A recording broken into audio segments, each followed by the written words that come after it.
here on History and Headlines with ActionGal. This is going to be just a bit of a personal story. When I lived in Augusta, Georgia, I had a roommate, and his name was Tacoma, and he was a fascinating, beautiful, creative human being. And yes, he did eventually succumb to complications with AIDS.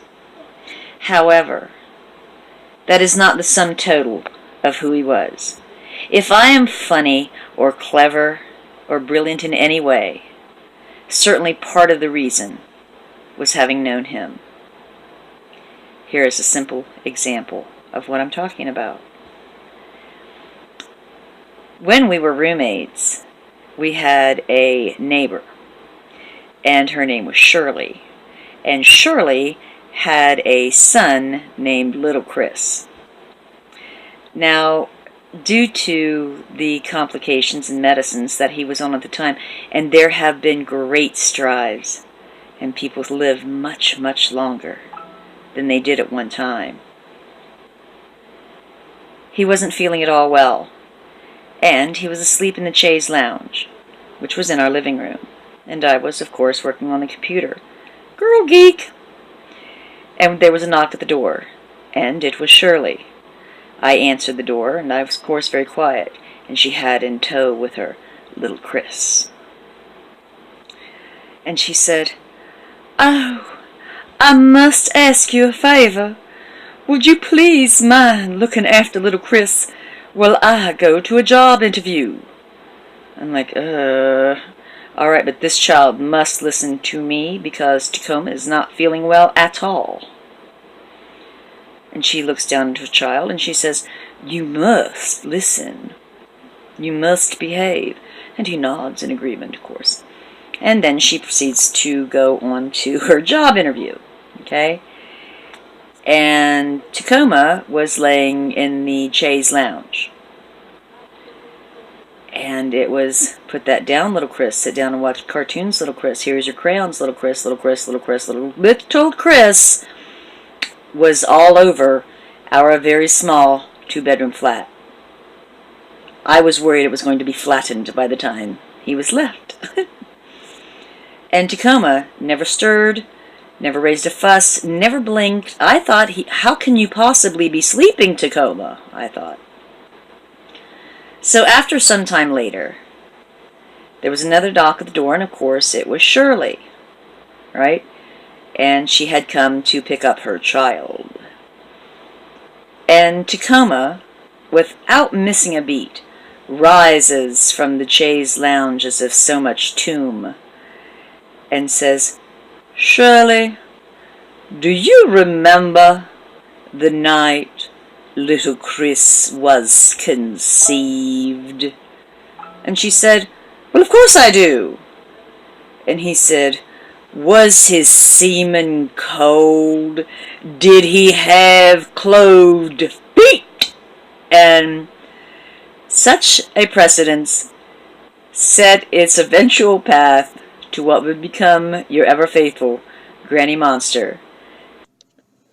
So this story is from the Canadian Broadcasting Corporation, and I found it kind of interesting, so I figured I'd share it with you today. Did Canuck the Crow swoop off with a knife from a Vancouver crime scene?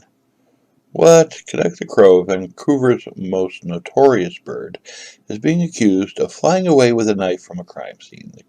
The crow has quite a reputation in Vancouver, and its antics are regularly chronicled on social media, including a dedicated Facebook page that has a profile photo of the bird holding a knife in its beak.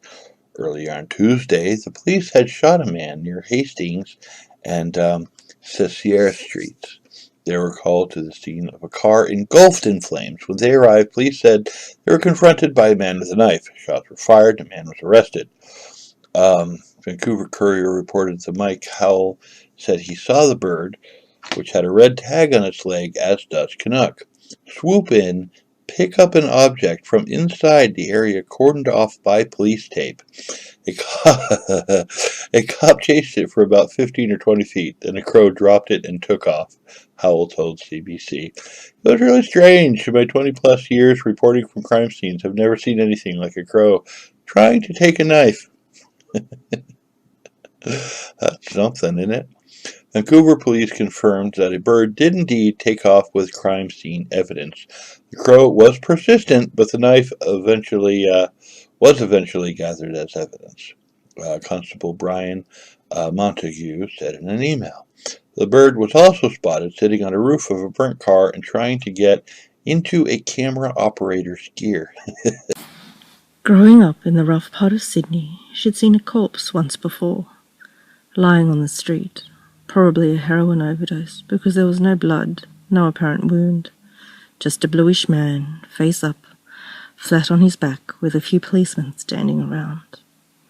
What struck her then, when she was about 16 or 17, was how he seemed really lifeless. There was nothing left. That struck her now as well. Her mother was gone. Her mouth was slightly open, her eyes neither open nor closed, sort of slitted, a nothingness, a stillness that could never be mistaken for sleep. That was 6 a.m. on a Sunday. By Tuesday, the memorial. Wednesday, the cremation.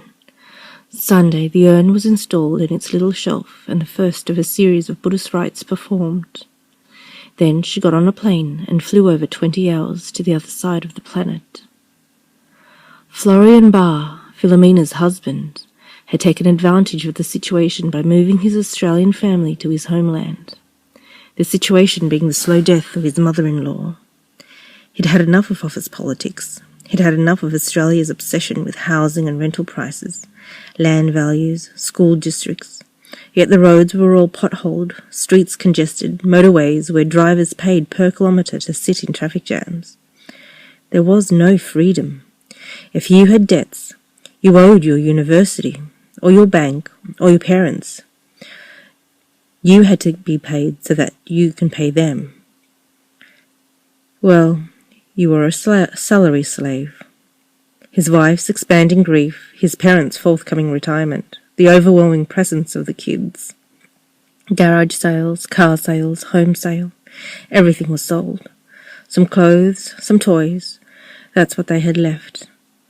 And plenty of money. If Philomena ever sat down to write about herself, she'd be finished in a few lines. Born in the Orient, raised in Australia, grad placement in a multinational company, marriage, babies, and that would be the story till now. Right now, what was happening felt like it was only happening to her. Millions, probably billions of people throughout history had been born somewhere else to where they grew up, had married, and had children, and countless billions have lost family members to war, accident, disease. But right now, her mum dying felt unique just to her. Now, as Philomena held her mother's hand and listened to her slowing breath, she felt that everything that had happened in her life might have happened to others. But her mum dying in this hospital bed, 2 years after being told the cancer in her lungs was everywhere else. 2 weeks after a stroke paralyzed the left side of her body. A stroke that Philomena suspected was a side effect of all the chemo, drugs and medicine. It felt like no one else in the world had ever lost their mum. This sadness and this loss was hers alone. It was not to be divided with her father, who had been married to this vivacious, now emaciated woman for 35 years. It was not to be shared with her older brother, who was not even here yet. Philomena was here. She was holding her mother's hand. She witnessed the stillness and oblivion descend. Florian knows his wife is hiding from the world in this tiny village in Europa, too afraid to connect. Connection would mean loss. Philomena knows she is hiding too. If the world lets her hide, if the world forgets, then maybe she would forget too. She can pretend loss didn't happen, but it did. She lost her mother, so she can't move forward, she can't go back. Stuck.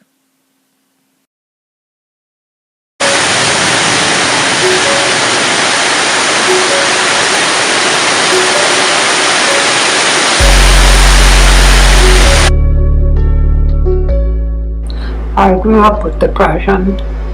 I was born with it, I think, as sure as I was born with a love of stories and writing and all living things. It was difficult to say the least, and I feel these original poems will express far better than I what I'm still dealing with. At the back door of my soul, winter is where you're gone. Your memories are summer's warmth that keep my heart for dawn. Does an nimbus cry over tiniest housefly and lament blind spider dying in its cave? Do the heavens weep over coward gone to sleep for a soul that never lived until the grave? Does the thunder clash with a lightning flash to hail demise of hero, same as fool? God forgives the wicked and the otherwise afflicted, though man refuses high on his pedestal. The rat casts sacred you as porcupine and you, a bat is quite divine, just like the swan. Moth blits against the glass, flea leaps amidst the grass, a purple evening beautiful as dawn. Do the nimbus cry when any living die, and sort out later genuine from faker? Man cannot be judge and wallow in the sludge. That wisdom lies solely with the Maker. I would like to die and fall when heaven's leaves are spent in eulogy of red and gold, a chorus bright with last recall to shame the discontent of promises so bought and sold. No valid tears are lent.